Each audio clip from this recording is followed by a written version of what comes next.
Dôstojný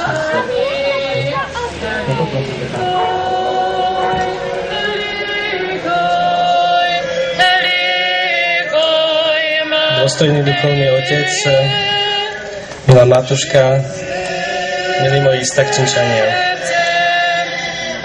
Srdečne vás v mene svojom i všetkých veriacich vítam na pôde, kde vyrastol nový pravoslavný chrám. Bolo by veľmi ľúto, keď pred 2 rokmi ste nemohli prísť na posviacku základného kameňa nášho nového chrámu. Ale dnes Boh požehnal tento deň, aby ste dnes sa spolu stretli a poďakovali Bohu, ako aj vám všetkým, ktorí ste skutočne veľmi pomohli k tomu, aby tento chrám stál v takej podobe, ako teraz vidíme, aby sme mohli spolu poďakovať Bohu za to všetko a poprosiť ho o požehnanie. Drahý otec duchovný, keď ste ma prvýkrát pozvali do Stakčina na váš chrámový sviatok, pýtal som sa, prečo práve mňa? Veď som mladý duchovný, nie som ani z tých končín, ale potom som pochopil, že nezabúdate ani na také malé cirkevné obce, ako sme my, a že práve také väčšie cirkevné obce by mali pomáhať tým menším. Ste pre mňa určitým vzorom ako dušpastier a som veľmi rád, že aj vy, drahí veriaci, ste počuli svojho pastiera a ten prekrásny zvyk, ktorý máme, procesie, ktoré prichádzajú, aby potešili, povzbudili, podporili tých, ktorých pomoc potrebujú, ale aj takým spôsobom dali nádej a povzbudenie do ďalšej práce, že ste prišli so svojím pastierom, že ste ho nasledovali. Buďte u nás vítaní. Želám vám, aby ste prežili krásny duchovný zážitok, aby ste si odnesli z tohto dňa to najlepšie, aby ste to Božie požehnanie priniesli aj do svojich rodín. Buďte u nás vítaní.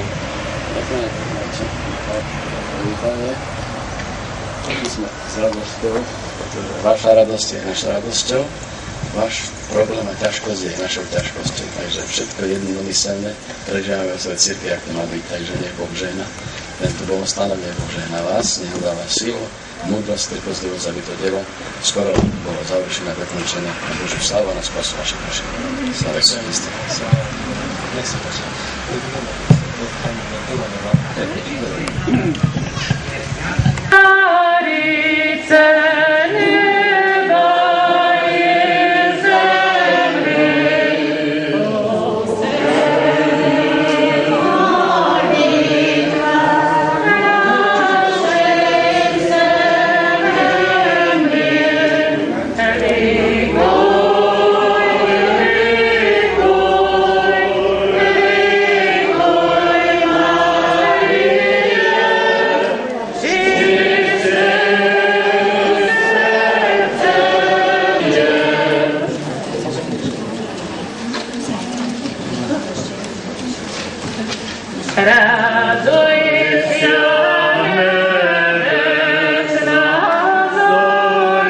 Svojom i všetkých veriacich na tomto mieste, kde s Božou pomocou i pomocou vašou nemalou, vás Humenčanov, vyrástol tento Boží dom, chrám.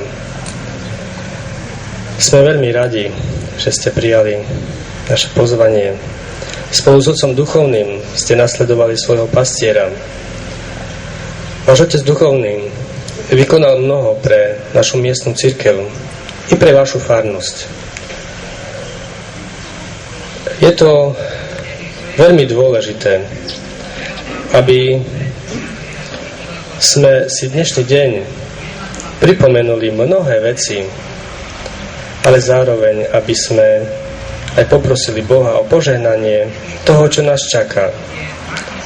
Všetkých nás, aby sme skutočne to Božie slovo, ktoré prednášame, aplikovali aj v našom živote, aby sme skutočne, tak ako tento chrám, aj iné chrámy, aby boli tým miestom, kde skutočne nájdeme spásu našich duší. Veľmi pekne vám ďakujem, že ste prišli nás podporiť. Keď ma otec duchovný takisto pozýval, ako som spomenul, aj otec Gliganic zo Stakčína, že ste nás pozvali na chrámový sviatok, sme najbližší susedia, hoci sme každý z inej eparchie, ale cirkev je len jedna. Preto je veľmi dôležité, aby sme skutočne každému dali najavo, že je láska medzi nami. Že táto láska, ktorý je samotný Boh, nás spája, aby sme takýmto spôsobom vyjadrovali a šírili našu vieru v celom svete. Ďakujem veľmi pekne, že ste prijali toto pozvanie. Cíťte sa tu príjemne, prežite dnešný deň, veľký duchovný zážitok, aby ste na ňo dlho spomínali. Ďakujem.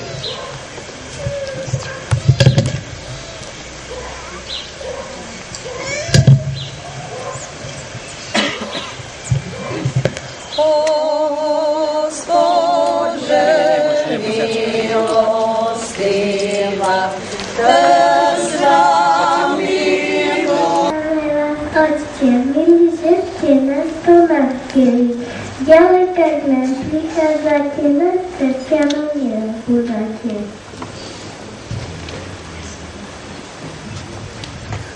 Otec Michal nám vždy vraví, otec Jozef vás podavil. Neznádišla chvíľa miera, kedy poznávame vás, oca Petlanina.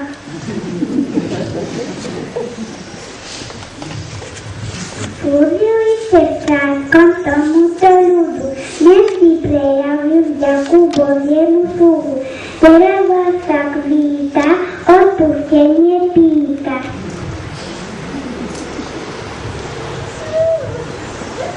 Pomoc vaša pozdvihla tento chrám zo zeme. My vám našu vďaku ani vyjadriť nevieme. Nech vás Boh za to odmení, dobrom zdraví, požehnaní a spasení. Prišli sme sa dnes tu, v tomto novom chráme, priniesť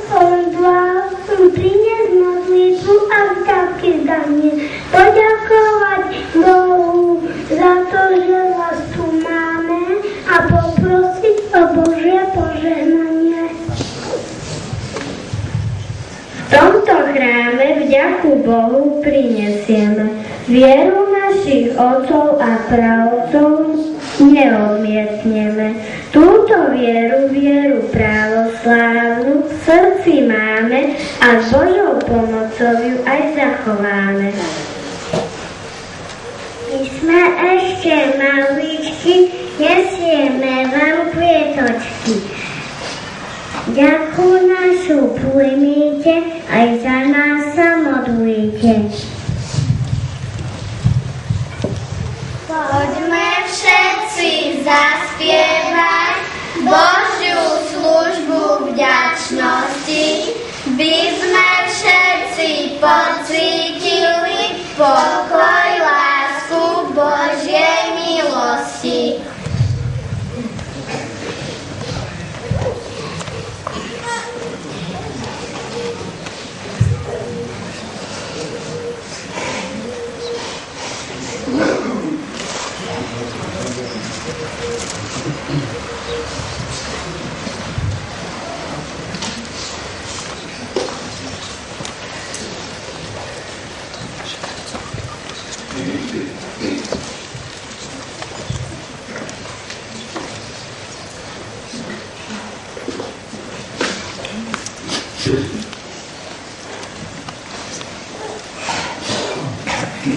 Len pár slov, detičky moje zlá. Ja by som sa vám mal ospravedlniť na mne. A to, čo vidím a čo prežívam v tento moment, to je nemožné nikdy zabudnúť. Až mi Pán Boh dá zdravia, ja nikdy, v nejakom prípade nezabudnem vás i vašich rodičov, ktorí dneska zišli sa do toho chrámu Božieho, aby sme poslúžili a vyprosili milostivého Hospoda i Boha našeho na spasenie nás všetkých. Nech vás milostivý Boh žehná dobrým zdravičkom. A ja sľubujem, nikdy v živote na vás nezabudnem. Dostane náš milý otec Jozef. Dovolte mi ešte, aby som sa prihovorila ja.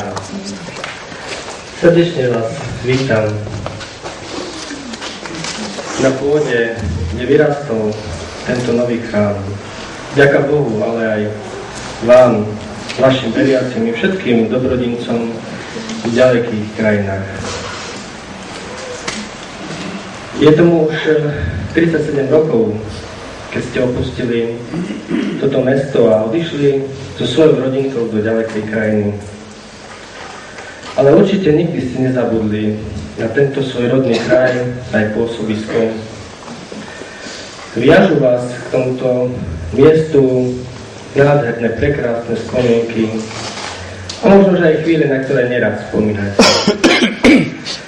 Ale napriek tomu ste na nás nezabudli. A keď som vás prvýkrát oslovil a informoval som vás o tom, že sme sa rozhodli postaviť nový chrám, boli ste veľmi šťastní. A zdôverili ste sa mi, že vás trošku trápi to, že ste odišli z tohto kraja. Ale že ste veľmi radi, že sme sa rozhodli na takéto dielo, Božie dielo. A všemožne ste nám pomáhali. Ja na tomto mieste chcem vám vyjadriť vďaku za to všetko. Vďaku všetkých nás. A myslím si, že aj všetkých obyvateľov mesta Stráske. Lebo na tomto mieste vyrastol chrám, ktorý bude dominantou aj tohto mesta, kde budú prichádzať ľudia so svojimi problémami i radosťami a budú nachádzať v ňom záchranu, spásu svojich duší.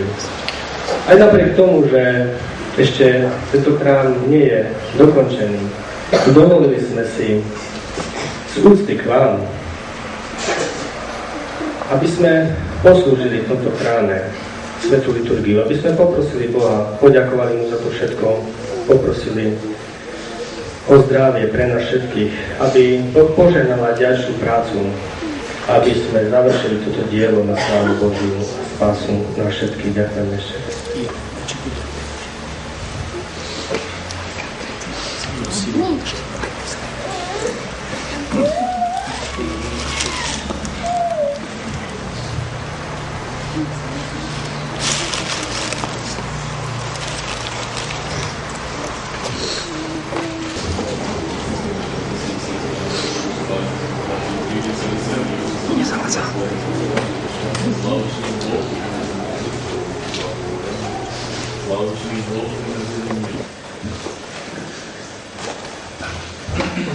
Благословено Царство Отца и Сына и Святого Духа, ныне и присно, и во веки веков.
Judejže preždej jelinu, nízbo na líca zrinia u Boha, jelíci vo bezzákonno sohrišiša, bezzákonno i pohybnú, i jelíci v zákoni sohrišiša, zákonom súd príjmu. Neslyšateli jebo zákona pravedný pred Bohom, no tvorci zákona si opravďacia. Jednak bojazíci, nejmúšte zákona, jestestvom zákona ja tvoriať, si zákona nejmúšte, sami sebe súď zákon, i že javľajú dílo zákona.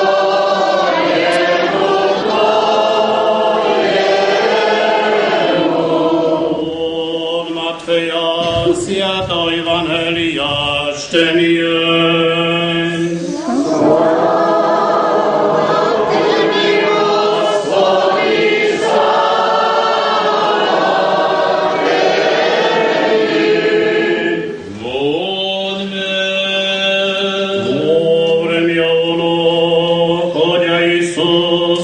Pri mori Galilejský vidí dva brata, Simona hlavolemoho Petra i Andreja brata jeho, metajušia mreži v more. Bista borebaria i hlahola ima, riadita pomní, sotvoril volovce čelovikov. Ona, že aby ostavše mrežu po nevi dostal, i prišel do tudu, vidí na dva brata, Jakova Zvedova i Jona brata jeho, v korabli so Zvedovým ocenia i zazujušia mreži svoja i vozvoja. Ona, že aby je ostavše korabli oca svojho, po nemi dostal. I prichoďaše vsiu Galileju Isus učej na slonmišťach i propoviduje Evangelia carství i stíľaje siakia nedu i siakujú jazvu ľudí.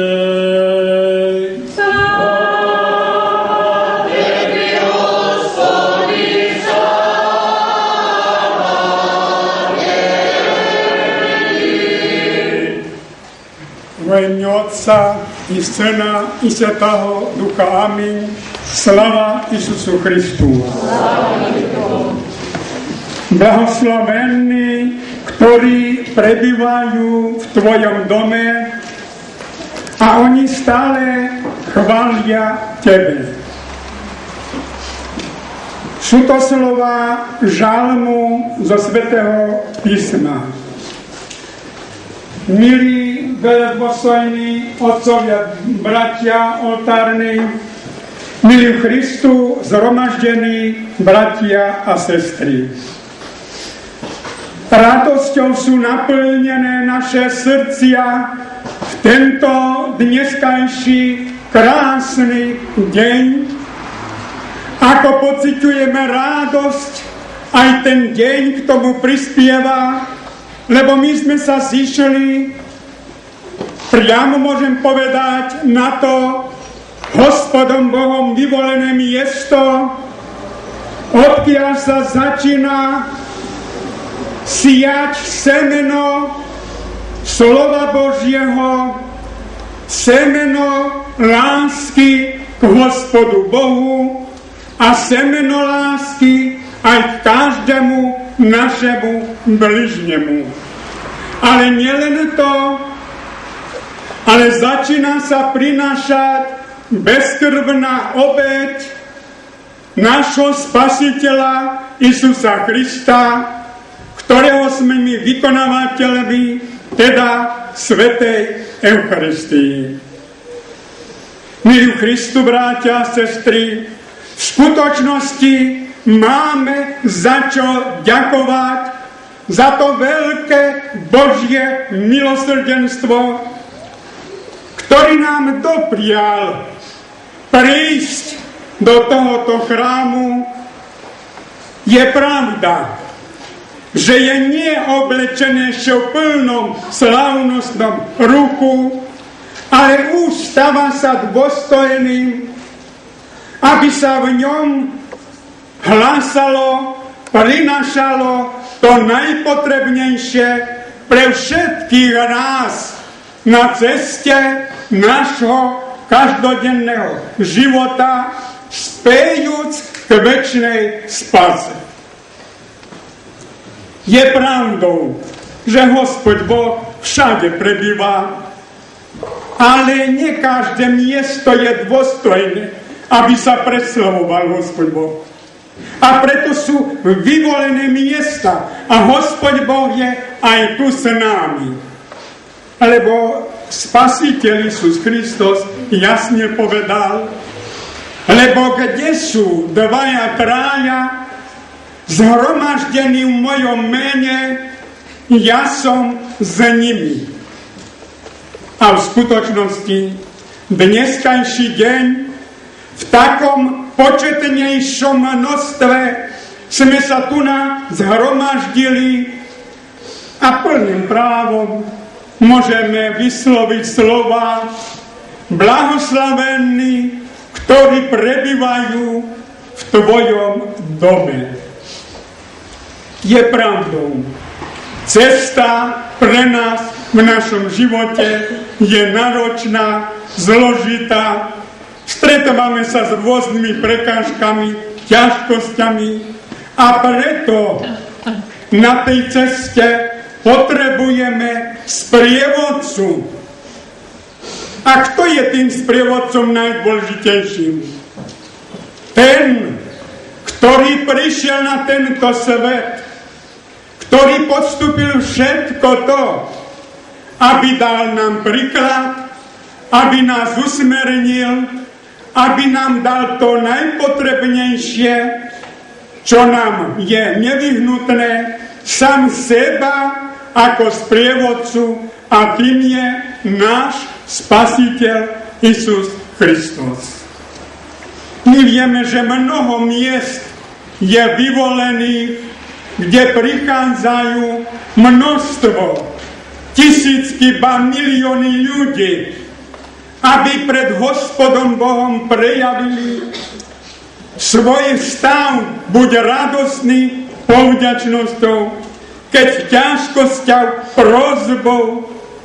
A teda každý nachádza tam také povzbudenie, posilnenie a tak s radosťou vráti sa do svojho domova medzi svoju rodinku.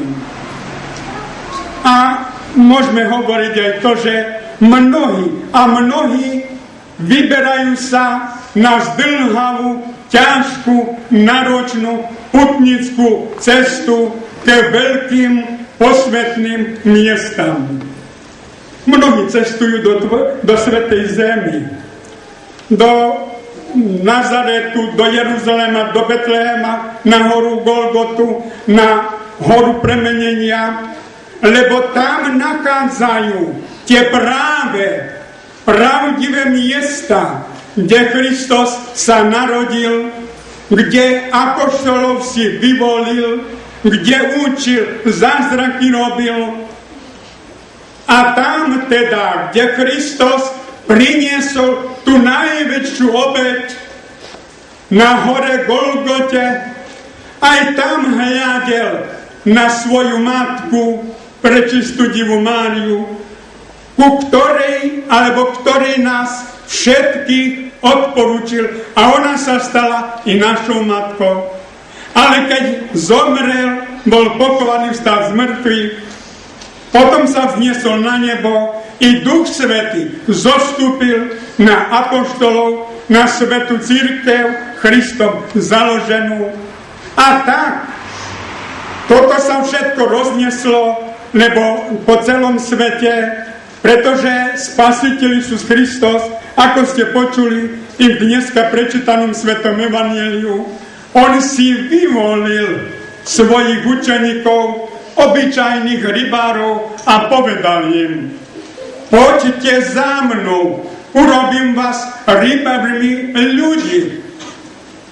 A vidíte, apoštoli sa rozišli a Hospodin náš Isus Kristus nielen ich vyvolil, ale vyvoľuje sústavne nasledovníkov a dospelo až do dneskajška, keď vidíte pred sebou i nás, duchovní, ktorí sme splnomocnení hlásať nie slovo naše, ale slovo Božie, ktoré započal Syn Boží, ktorý potvrdil všetky svoje skutky svojou všemohúcnosťou boskou. A teda apoštoli boli ustrašení, ale Isus Kristus im povedal, nebojte sa, ja som s vami po všetky dni do skončania sveta. A v skutočnosti je tomu tak, lebo on je stále s nami. Ale keď sa zamyslíme, či my musíme putovať všetci do tej svätej zemi, nie. My máme množstvo putnických miest medzi sebou. A ktoré sú to putnické miesta? Ak by sme si dali otázku, ktoré je najstaršie, najposvetenejšie putnické miesto? Rozhodne je to putnické miesto, ktoré sa nachádza v každom kresťanskom chráme. Stojí prestol a na prestole teda nachádza sa bohostánok, teda kývot, a v tom deň a noc bdie Syn Boží, ktorý podáva sa nám a pred mnohými všetkými nami dvere do toho putnického miesta sú otvorené, lebo sú otvorené nielen pre tých bohatých, ktorí sú v skvostnom ruchu oblečení, ale aj pre tých chudobných, aj v otrhanom ruchu, lebo všetci, ktorí s dôverou a vierou prichádzajú, tam nachádzajú posilu, povzbudenie do ďalšieho každodenného našeho života. A teda za tú dobrotivosť Božiu, za jeho požehnanie, za jeho milosrdenstvo, čo je potrebné nám urobiť a robiť, aby sme mu poďakovali, aby sme sa mu odvďačili za to všetko dobrodianie k nám ľuďom. Hospod Boh miluje tých, ktorí milujú chrám Boží, ktorí prispievajú na jeho výstavbu, na jeho ozdobu a na všetké potrebné posvetné veci v chráme. Lebo táto skutočnosť je potvrdená aj vo Svetom písme. Keď kráľ Dávid bol obliehaný svojimi nepriateľmi, veľmi sa bál o svoj život, lebo rozjímal, že jeho život je naplnený hriechmi, že je hriešný človek. A preto obratil sa so slovami k Hospodu Bohu a hovorí: Bože môj, nezhladzuj moju dušu s bezhriešnikmi. S tým